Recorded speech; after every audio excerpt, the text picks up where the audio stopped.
This is a Create Mod Lighthouse that I recently built on my community SMP. It features a rotating light along with a giant moving wheel. And it's a project that I started to improve my building skills. I'm Uberswe, and in this video I'll be showing you how I built this lighthouse, along with a short tour of the interior, and I'm going to show you how it works so you can build one of your own.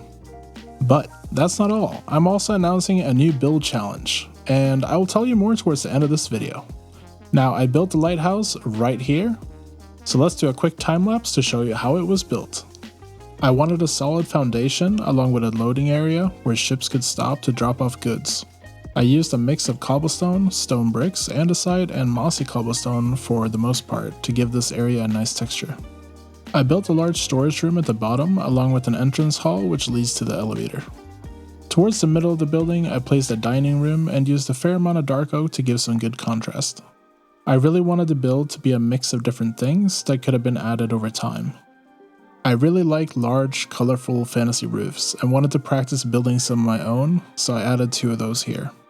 I also created a large wheel and learned that oak can work fairly well with brass as the colors aren't too far apart. Towards the top, I went with a more circular structure in dark oak and used oak to look like brass around the windows.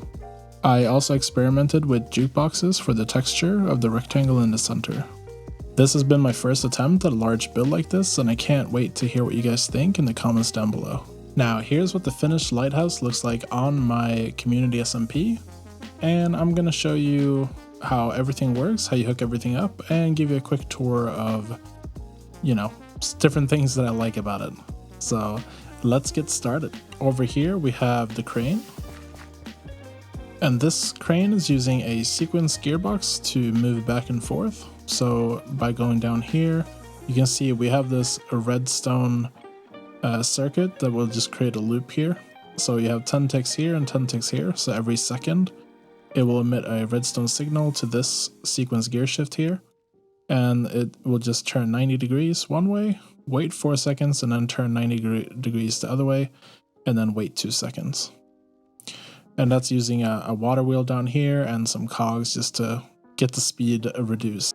And the way to start this is just flick the lever off, just like that, and then we quickly flick it on and off. Just like that, and that will start the sequence, and our crane is now rotating.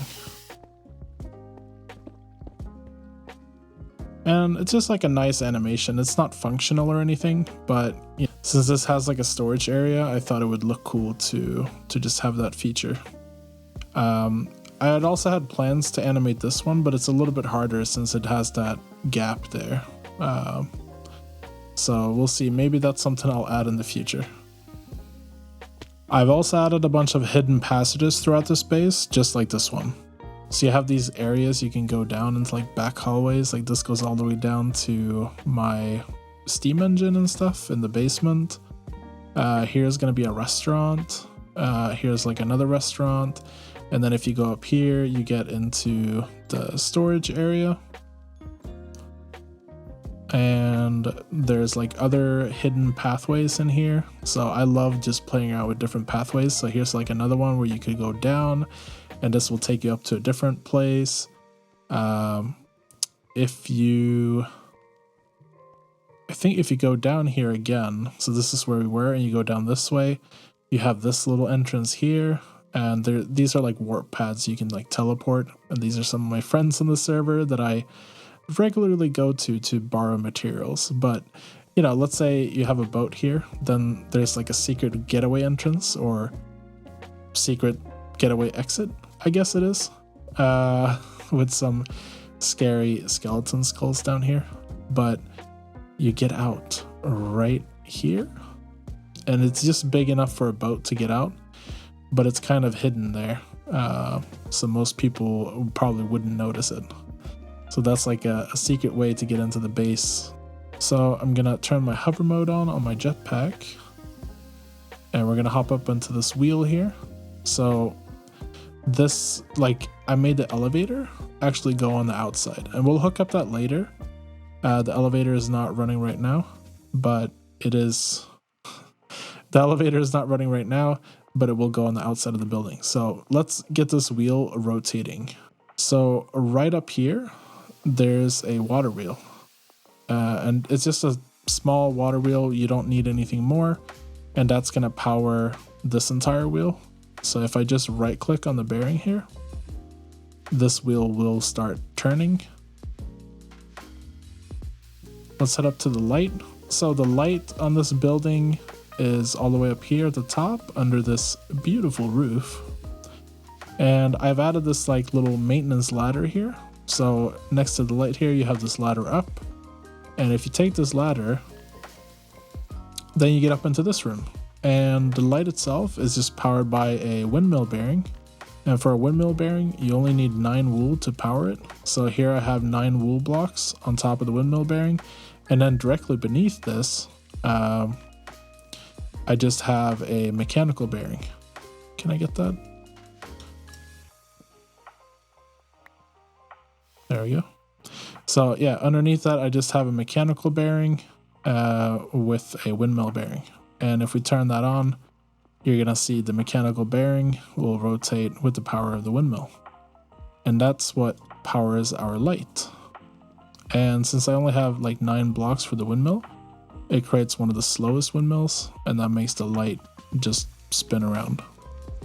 And on the front here, I have frog lights. So I thought that like adds the nicest color for this light. We also have our elevator. So the elevator is powered by these gears and stuff on the inside. So if we go down here, you can kind of see I put some large water wheels to look like cogs, and they kind of do. And there's also some small water wheels down there. But all of this is basically powering the elevator. And the power actually comes from like way down below. And if we just right click our elevator pulley here, this will connect to our elevator, which is all the way down there at the bottom.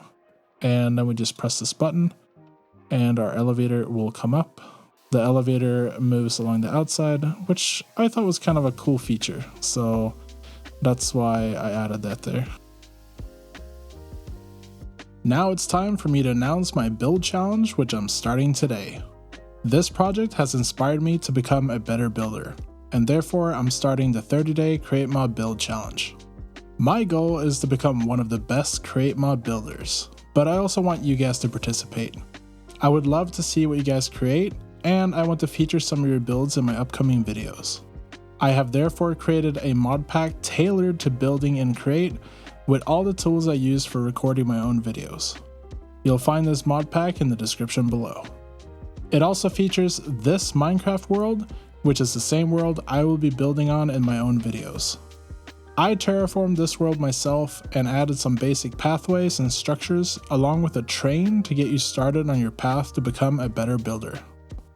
It has 30 of these plots, which are 25 by 25 in size and are meant to house your one-day builds. I will be limiting myself to the Create Mod only, and I will be building this in creative mode. I may also bring a few friends in along the way to give me some useful tips and ideas to make my builds even better. If you decide to take on this challenge together with me, you're free to choose how you play it. Maybe you want to do this in survival or with friends, it's all up to you. Either way, I would love to see what you guys create, and please come share them in my Discord server. You can also upload your schematics to createmod.com or schematiccannon.com and tag them with 30-day challenge. I'm also providing you guys with 30 different prompts, but it's up to you to decide how to interpret them, and feel free to make up your own prompts if that's what you prefer. My first video will be a Create Mod starter house, and I can't wait for you guys to see it, so make sure to subscribe if you haven't already. This will ensure that you get notified when I publish new videos and helps show your support towards me as a creator. That's going to be all for this video. Thank you so much for watching, and I'll see you guys next time.